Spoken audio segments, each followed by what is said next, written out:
This is the Authority Company Podcast, conversations with leaders who are designing the future. Hola, I'm Joe Pardavila, and Rey Ramsey is joining me today on the show. Rey has spent more than 3 decades leading across business, government, philanthropy, and nonprofit organizations, helping institutions tackle complex challenges while keeping human dignity at the center of decision-making. In his new book, The Tyranny of False Choices, Rey challenges the idea that leaders and individuals face fixed either-or decisions, arguing that many of the limits we accept are shaped by systems, expectations, and our own assumptions. Rey, welcome to the show. How are you? I'm good. Excellent. I'm glad you're good. And so I want to start with a subject that you sort of inspired me as reading your book about your childhood and the ripple effects that it had on the rest of your life. And I find it fascinating that such a short amount of time in people's lives has such a huge influence on the rest. Because if you think about it, you're a kid for like 18 years, but if you're lucky enough to live a healthy life, you're an adult for like 70 years. So it's crazy that short amount of time has such influence on the rest of your life. So to you, you had an incident in your classroom where you were embarrassed, and that sort of was the beginning of it all for you. So without giving too much away that's in the book, tell me about those moments in school that pretty much define who you are today. Well, it came about in the book because the publisher asked me, and this is my words, not theirs, where's that piss and vinegar coming from, right? Because I'm telling this story about the tyranny of false choices. And I thought for a minute, and I was like, oh, I don't really want to go there because you don't, or at least for me, I didn't want to make it seem like, oh, all up from the bootstraps, woe is me, or I'm a victim, right? Because all of us have been victimized in different ways throughout our lives. And I just opened up and I said, the tyranny that I faced was the tyranny of lowered expectation. And so being in that school, it was all a product of they saw me, they saw my color, they didn't know who I was, and they lowered all of the expectation. And I was athletic, and so there's a little bit of coolness that goes with athleticism. And so on the outside, I could act cool, and it was okay. But on the inside, it was tearing me apart because it's this incongruity between how you view yourself and what the world is saying this is who you are in our eyes. And that incongruity is what was pulling me apart. And then that particular incident that I described was an orchestrated effort to embarrass me. Now, it's bad enough if students do it, because you just call that good old-fashioned bullying, which is not good. But the teacher was in on it. And so it was the freeze frame for me is coming into the classroom and seeing her laugh as well as all the students, because they had pulled one over on me, making me look stupid and making me feel stupid. And luckily, you did have a teacher who set things right for you, and that was Mrs. Pfeiffer. Yes. Incredibly important that you actually dedicated the book to her, which I think for a lot of people, dedicating a book to a teacher, like Rey, you put a gun to my head, I probably couldn't rattle off 3 teachers I had when I was a kid. Obviously, Michelle, I was going to call her Michelle Pfeiffer, Mrs. Right. Pfeiffer. I wish it was Michelle Pfeiffer, but anyway. Yeah, tell me why her and the fact that she pointed out the fact that, hey, Rey, you're actually pretty smart. Like you're not there. How important was that? And again, going back to the point where you probably didn't want to go there as you originally write this book, but the fact that, man, having that person give you some sort of validation, I'm sure led to you having the career that you had and then being able to write this book.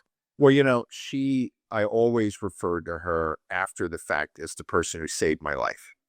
And she came in. I learned later she had a background working in urban areas because this was in a suburban area. So she obviously dealt with Black people, before. But somehow she just said to me, I want you to stay after class. And for me, a kid who was getting in trouble, I was like, well, this detention could be for any number of things. And I finally got caught. So it wasn't out of the ordinary for somebody to say, you're going to stay after school. So I stay after class. And she just looks at me and she said, I don't understand you. And I was like, what do you mean?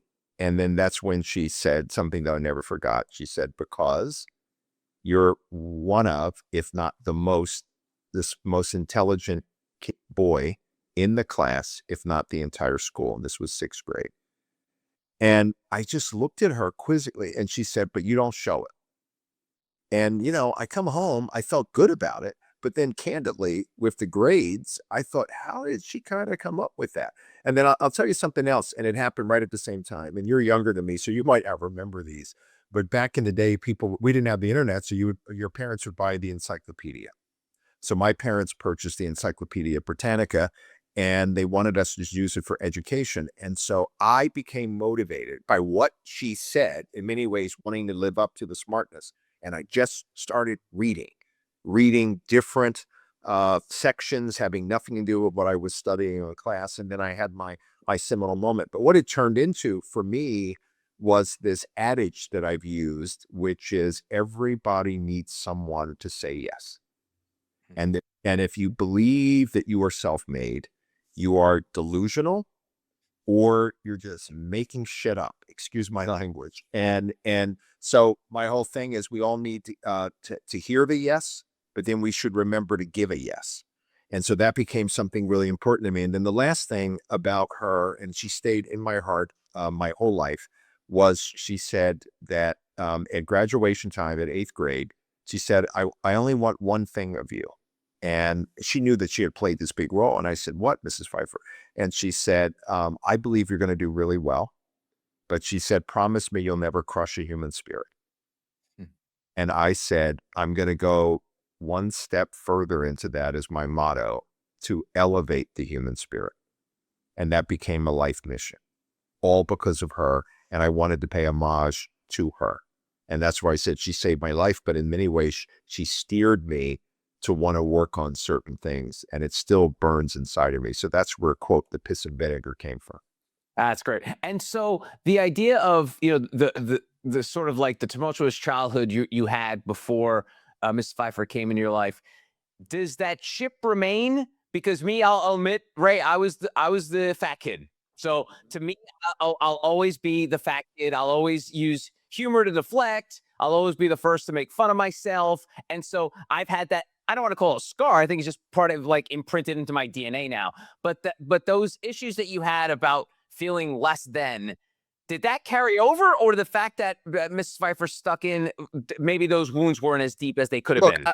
I think that parts of all of that, right? I don't think you totally 100% outrun, your foundational elements of your life, but you can learn how to mitigate certain behaviors, how to accentuate more positives. I started because I felt isolated. I talk a little bit about it in the book, reading the Bible. And so a couple of things really stood out for me. One is, of course, that there's something higher than self. But one of the other things is that I learned, and what I was studying, of course, through the Bible, being a Christian, it was that Christ carried a cross. And how I interpreted that for my life and for others is my personal belief is that every one of us in our own way carries a cross. So for you, it might have been your weight. For me, it was something else. And very often we go through life and we don't know what that is for the other person, right? We're always stunned when a superstar kills themselves, is an exaggeration but we don't know what the cross was. We didn't know what was going on with Whitney Houston. We didn't know the pain that Michael Jackson had and all these heroes. And you think that they have it all. Well, we don't live in paradise. No one person has it all. So I believe the grace with which you carry that is a big determinant in your happiness. And so you begin to realize that. So those are all the things that sort of came together. So, and Mrs. Pfeiffer happened to be a white woman. So because the people who were abusing me were white, I didn't just because the woman who saved me was also white. So it didn't create this, well, I'm going to hate all white people now, or look at them, askant. And remembering that all of us need the yes, and we all have the ability to bestow a yes in different ways. Hmm. And so that led you to a 30-year career in the C-suite, working in corporations, nonprofits, philanthropy, and it then led you to write this book. And so I rarely ever ask people about the title of the book, But man, the word tyranny is such a loaded word these days. Like Ray, if you'd written this book about maybe 10 years ago, it would have been like, oh, what a clever. But the idea of using that word now in this place and time in, in 2026, why was it important to choose that word? Because I feel like it's very loaded for many people. And it's intended to be a provocative, but the real reason why is I've used that word throughout my life and throughout my career and even in my faith walk is um, there are forces. There are forces that we see and forces that we don't see for whatever the agenda that will distract, distort, control, whether it's for profit, whether it's for power, whether it's for status. And I believe you have to be on guard. And so when I really started intensely using the term was when COVID happened. And I saw a lot of elements of tyranny then. And, whether or not you got a shot, people would look at you a certain way. Whether or not you got your booster, people would look at you a certain way. If you didn't follow certain rules, and I thought, where are we? What is going on? Where's the elements of choice? Where's free expression? Where's free thought? That's all elements of tyranny. So it was never meant to be the red or the blue, and all of the crazy things that we're at each other now and this sort of tribalism, but it was meant to evoke thought and to recognize that there are elements that will tyrannize the way you go about making decisions. And that's what I refer to as the external noise and the internal whispers. And all of those things can distort and distract and complicate decision making. One of the things you write about is you mentioned the false choices, but how do you help someone distinguish between a real constraint and a false binary? Because I think the world we live in, because of the internet and the fact that everything is bigger than it used to be, everything's always in our face. So sometimes people feel like something is a constraint when it's really not. I always bring up the example of people use a word like, oh, I'm experiencing anxiety or I'm experiencing trauma. And I'm like, well, have you been to a psychotherapist? They're like, oh, no, it's just how I feel. So people don't know how to use proper words nowadays. They throw these words around like that person's a narcissist. I'm like, do you even know what a narcissist means? Tell me about the constraints. Like, well, how can you identify what a real constraint is? Well, first of all, none of us live in a boundless environment, right? So we all have different forms. The very first and most important thing is, are you aware? Are you situationally aware, right? So like the great athletes, they always say they have situational awareness. They know what time it is on the clock. They're aware of their surroundings. So being aware, right? We don't do a good job in this day and age. And you brought up the digital age that we live in. Digital literacy, for example, media literacy, accepting something at face value, never questioning it is problematic because then you just accept the bounds. You just accept that that's the way it has to be, and it doesn't have to. And if you look at all of the inventors, throughout history, and I talk about I touch on Steve Jobs, they're contrarians. But there are so many forces that make you choose to conform. So you do have a choice in the matter. You can conform, or you can be, as Adam Grant would say, an originalist. You can be original with it, or you can. Now, if you always default, and I call it default thinking, to comfort, convenience, familiarity, well, then you know the answer to that. You're just going to default into that. So I often say in the business context, do things by design, not by default. Don't just default your way into making these decisions. Design your way out of it. And part of what I mean is use the tools of critical thinking, right? And we can learn from different disciplines that use critical thinking, like the sciences and others. You take a hypothesis. You don't just accept it at face value. Very often in meetings, and I say this in the foundation that I am, your sentiments matter, meaning like your opinions. I want to know what your sentiments are. But then my very next sentence is, but your sentiments are not a finding of fact. So I don't receive it as a finding of fact. And so how many people will listen to a soundbite or just read the headline on the paper and they don't read the rest of the story. And very often there's a disconnect between the headline and the rest of the story. Where are you if not having read that story? Are you going to make a stock decision based on that? Some people do.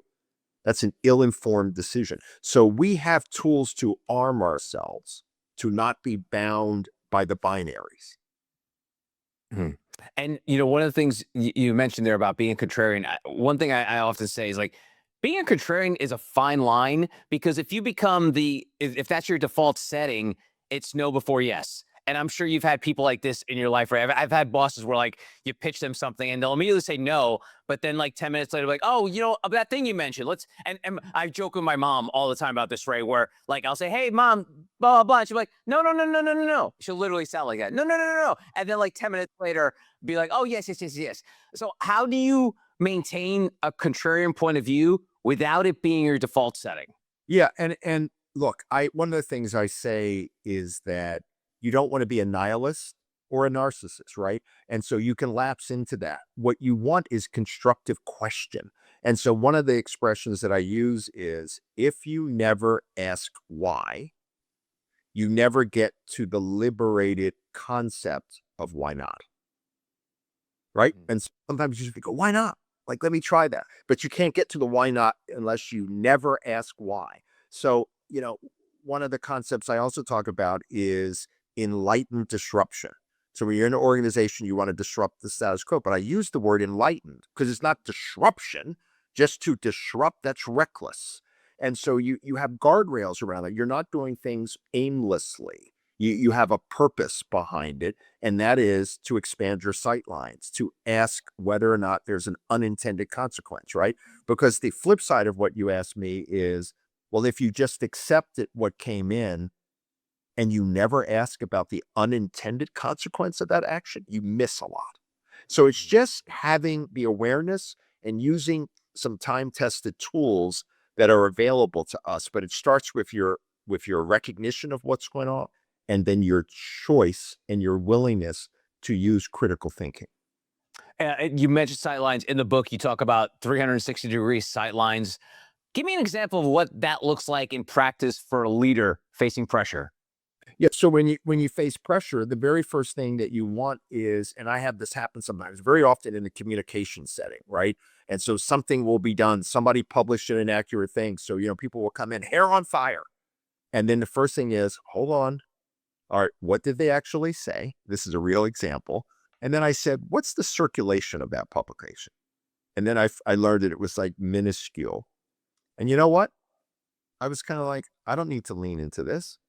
But if it was the New York Times that was about to do that, right? It's situational.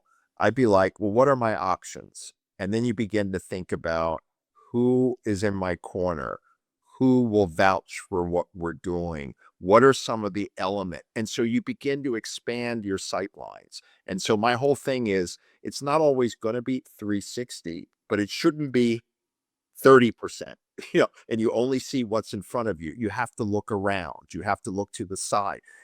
As in the investment world, you're looking at what are the headwinds, but what are the tailwinds? And you've got to spend some time looking forward and some time looking backward. And that just makes you better at the craft of what you're doing. And as a leader, you've got to do scenario planning. Again, you can't just be a flat line. This is what I have in front of me today, and that's it. You have to have the ability to multitask and look beyond that. So it's always about how do I expand my options? How do I make sure my choice is informed and I knowingly opt into something rather than in what I often say, defaulting into something dumb. And you can run into something without realizing it. And then you go later, oh, if I'd only thought to ask this. So you're never going to be 100%. It's never going to be perfect. And I always think it was not about perfection. It's about progress. It's funny you mentioned the fact that, like, if you get a report, a negative story in a small paper, you have to realize, like, you can't act on everything. It almost kind of reminds me of the Streisand effect, which I'm sure you're familiar with, where many years ago, someone took a picture of her house and they talked about, like, I think it was like the deterioration of the coastline in Malibu. And it was like in a little magazine. And she ended up suing them to remove the photo. And more people ended up finding out more about what was going on with her house and what her house looked like because she brought it up. I love that example. It's a great example, and it's funny. And I touch on this in the book, and I call it. And very often, when I'm counseling new people who are coming into management, and my expression is master the art of the non-reaction. To not react to everything is a bit of stoicism, right? Because you can only control the things that you can control. And if it's your opponent, just think about the world, and you have people who are against you. So opponent doesn't always mean that they're trying to knock your brains out, but they are competing with you. How disconcerting it is when they take a shot and they do something like the shiny thing in your face, and you've learned how to not react. Calms you down, throws them off. And so you don't want to, because it's also part of the theory of preserving psychic energy. You have finite energy to be able to put into different things, right? That's why I gave you that example. It's finite energy. Where are you going to use it? Where are you going to use it? And again, that's a choice. So you want to be in control of that. You don't want to always be reacting. So like when I had a reporter ask me with some changes in policy of this administration. I'm going to say new. They've been in for over a year, and first thing he said, "Well, how are you reacting?" And I said, "Well, leaders don't spend their time just in reaction." And then I said, "But let me break things down." This is talking about it from the standpoint of the foundation, not some of my other activities, right? And so I said, "Well, there are three groups." And I jokingly said, "Well, I like the letter R, so I'm going to use the letter R through all of it." I said, "You have one group that says we're just going to reduce. You have the next group that says we just want to restore everything." And I said, "But I'm in a different group that gets less attention. I want to reform. And how come we don't talk about that?" So all the noise is spend or cut. And it crowds out the conversation about how about we renew? How about that we reform? How about we improve? And you think about how rarely do you hear any discussion on the solution side, because all of the noise and all of the special interest are vested in that. And that's the quintessential false choice. And then people who want to break out of that are often ridiculed, called names by both sides, because you're not fitting in the tribe. And then it becomes your choice. Do you want to take those hits? Do you want to stand out there and say, "No, I want to do it this way"? And we don't have enough people who do that. And I chronicle some people in history that were all ridiculed, like Galileo. We could laugh at it now, but he had the audacity to believe, in the correct way about what planetary element was revolving around the other. And everybody was like, "Oh no, the sun revolves around," or "No, the earth revolves around." And he came up with this heliocentric theory, and he got it right. But people were criticized. And then you had Darwin, and then the church was against him, and he was banished. And you had all these people. Now we look at it with the wisdom of history, and we say that person was right. But in the moment, they were ripped into. And so sometimes, and it's not always going to be that dramatic, but sometimes you have to say, I'm gonna take those hits to do the right thing. And then you have to ask yourself, when you look at the totality of your life, did you always default your way through? And I say at the very beginning of the book, and this is my overarching sort of philosophical approach, and I said this at a graduation at my alma mater: every person born into the world is an artist. But the trick is understanding you get one canvas, and that canvas is made up of how you handle the defining moments in your life. And so the choice is, do I want it to look like broad strokes with bright color, or will I settle for tepid shades of gray? Choice is yours. And that's at the beginning of the book. And that's how I view life. We get a montage of opportunity for that canvas. What will it look like when you exit?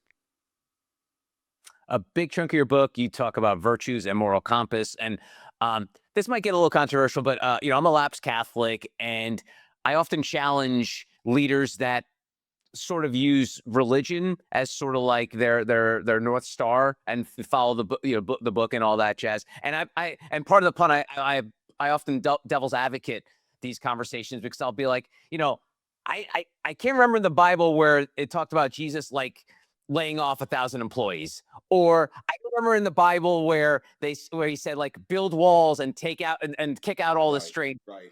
Oh, so and again, I know this is controversial, people, but I always bring it up when No, like go for it. I don't see it as controversial because I don't view my precepts as religious. And I was hopefully careful of it because I don't believe that any religion has cornered the market on the concept of virtues. And one of the things I say is that we all have virtues. The question is, do we use them? So I'm a believer that we have them. And it doesn't require that you belong to any organized religion. But for example, courage does not require you belong to a religion. So I don't connect it to that. Having, as the great Stoics, they weren't religious. So when they talk about, courage and temperance and justice and wisdom, that's not owned by any particular denomination. It is more about, I view it this way. You have a compass, which is, and there have been lots of studies to show in both animal but also humankind in particular, that we have natural tendencies toward certain behaviors.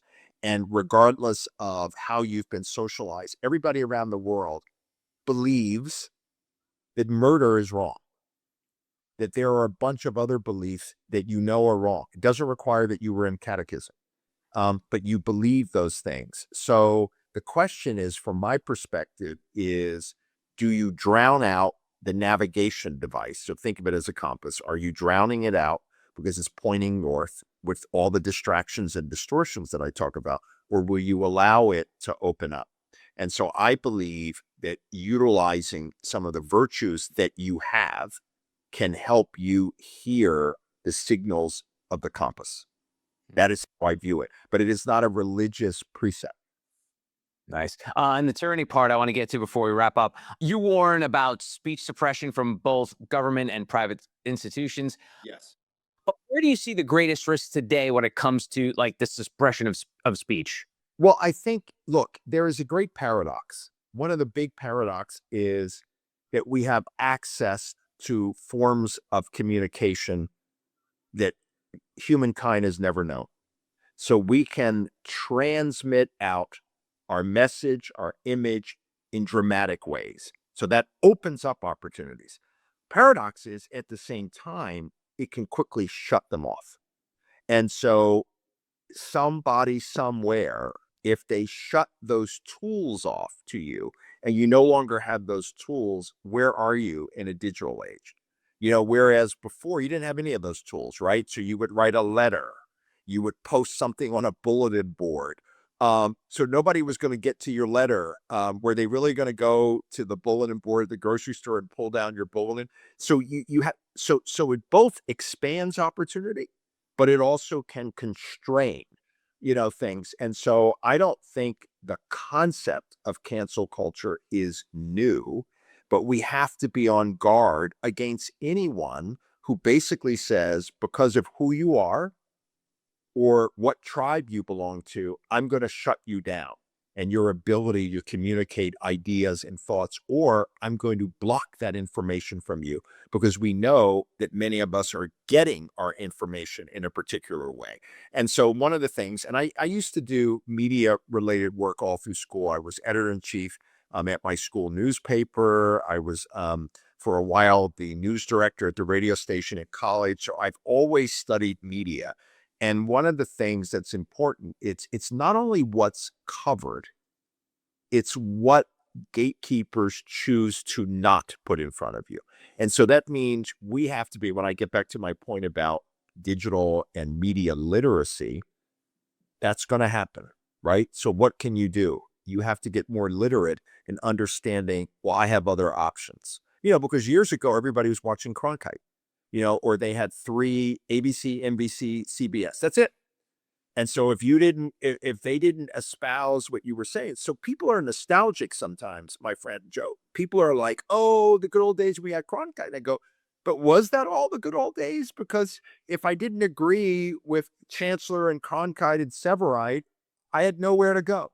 So this is, again, you have this duality of, well, you have more choices, but now you have like a lot of choices. So some of it might really not be very accurate. So congratulations, everybody with a microphone can be out there. Your discernment becomes more important now because now you've got all of this available to you. I'm just a believer, though, you have to be on guard, particularly with our government, whether blue or red, is don't get in the censorship business because they have unique powers. The government is powerful. And so it should not use those oppressive powers. And that is the gateway drug for tyranny. One of the things I think the next level of suppression is manipulation. We're recording this conversation the day after President Trump gave his State of the Union address. If you watch two different networks, you would have thought there were two different speeches. Like one network would say greatest speech of all time, another network would say it was a dumpster fire. So tell me about this relationship of it's not, I mean, in a way it's suppression because you're only showing the one side of a thing. Tell me about this idea between suppression and manipulation though. Yeah. So here's the thing, and I think this is endemic in human nature. I just expect a level of bias, unfortunately. Right. So what I did, that's why I was laughing when we were talking. I skipped around and I'm bemused by the difference because, see, I'm not landlocked, but think of how many people are by their tribe or they're only going to watch that. And then they convince themselves that's it's like an algorithm. And I've literally said to otherwise really intelligent people, I said, you do know that the algorithm is giving you what you already believe, right? You do know that. And that if you break out of that, you're going to hear different things, and it's sad, but that means there's more onus on us, Joe. Gets back to my point. It's on you to navigate that system rather than pretending you're going to change it all. So that one network is going to continue to do what it does because obviously it must work for them economically. Another network is going to continue. So I don't spend my time like fretting over that. I laugh about it because I do switch around and I go, are you kidding me? Or a court case, it happens. And then you'll be like, the sky is falling because of the tariffs. And then I'm like telling people because I'm a lawyer, well, I read the court cases. Here are all the other options available to me. And like, oh, I never knew that. Well, it's not being reported to you. And so that's the shame that's there. That manipulation exists. So the onus now, this is why we should be teaching more of this literacy in school to help people navigate this very crowded space. So I would rather, if I were king for a day, which I never will be, I would put the energy into helping individuals with their own agency to move around and make choices, information choices, rather than censoring what can be said by networks and points of views, because that's very dangerous, because that means you're putting all your trust into this overlord that you assume has no bias. And everybody has bias.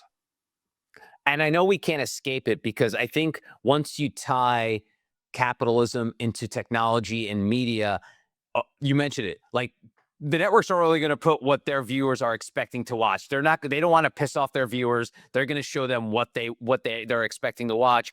And I think this is sort of like, going back to those good old days of the three networks, it was like, sure, there was probably a lean there, but it wasn't so much they were doing it for the ratings. They were just doing it because that's what they were doing. That's the way they were brought up in the system of like, yeah, sure, I might have a lean this way, but at the end of the day, I still got to do my job as a reporter, regardless of who's watching, because that's not the point. Now it is the point. And so I want to tie this into sort of like your day job in capitalism. What does responsible capitalism look like if you are following your book, your teachings, the stuff you break down? How does responsible capitalism look in daily decision making? Because like I said, the capitalism that's in play now in technology and media, it's not healthy, but it is what it is. We can't unring that bell. So what can leaders do to live that sort of responsible capitalist life? Yeah, I think that first of all, it's acknowledging that there are inherent, when you think of capital, there are inherent disparities and injustices. There just are, right? And there's it butts up against the human tendency to acquire. So you're going to have somebody acquiring, and that often will come at the expense of whom? So when you begin to recognize that, you say to yourself, like, for example, in housing, um, if I'm going to build housing, how much return do I need to have rather than take a quality return and also make sure that people can afford what's being built? And remembering that you live in an overall society, you're not on an island. So it's just a heightened awareness. And there have been really good examples of where capital can work well, in communities, sometimes by regulatory fiat, or other times just because that's how they roll. That's who they want to be. I've been on some amazing things driven by the private sector in both affordable housing, but also in the sustainability space, where private companies say, that makes sense for me. It makes sense for me to build this particular way because the building is going to last longer, or there's more value creation in doing it that way. So it is not accepting this binary where I have to be a land baron and a jerk because I have capital, versus I got to give it all away and make no money. And so it's finding that ground that makes sense and being responsible. And you can have money and invest and also have virtue. You can also have virtues. And that's my point about virtues playing in, or is it all, to accumulate to what end? So your canvas is, I made more than the next like, what's that next billion? So the question is, I'm not telling somebody to give away what they're doing, but you can make acceptable returns and you can make a societal impact. That's why I like the field of impact investing, because you can have a societal impact and have great returns. You don't have to be forced into the either or. Nice. And lastly, you argue that we are drivers, not spectators of our lives. Give us a hack. What helps someone move from observer to someone with agency and control of their lives? I think the hardest love is self-love, and it's the most misunderstood. So it's not narcissism, but if you love yourself, you will endeavor to do things to make better decisions because it's good for you, but it'll be good for the people that you love. And so that means, what do? You have to put some time into it. You have to put a little energy into it. It doesn't just fall from this. So just like the example you were giving, just changing the channel to be more informed, or spending time with people who have a different point of view and just listening. Don't you want to grow? Don't you want to learn? We're reading less as a society. So like reading a little bit more. And so you've got to love yourself enough to say, I want to be an informed human being. I don't want to just be a default person. Ultimately, that is on you. But if you opt in to do that, there are a plethora of things that are available, and like I said, time-tested methods, discord and debate and having dialogue and active listening, the difference between being a listener or I'm just waiting to give my point. All those tools are available to you now. The question is, again, back to you. Do you choose to do that? Or do you choose to just say, I know I'm right, I'm going to stay this way, and by golly, I'm going to take that to the grave come hell or high water? It's up to you. He's Rey Ramsey. The book, The Tyranny of False Choices, A Guide to Authentic Decision-Making. Ray, thanks so much for the time. I really appreciate it. Thank you, Joe. And that'll do it for this episode. If you want to find out more information about Ray and our other amazing authors, go to theauthoritycompany.com.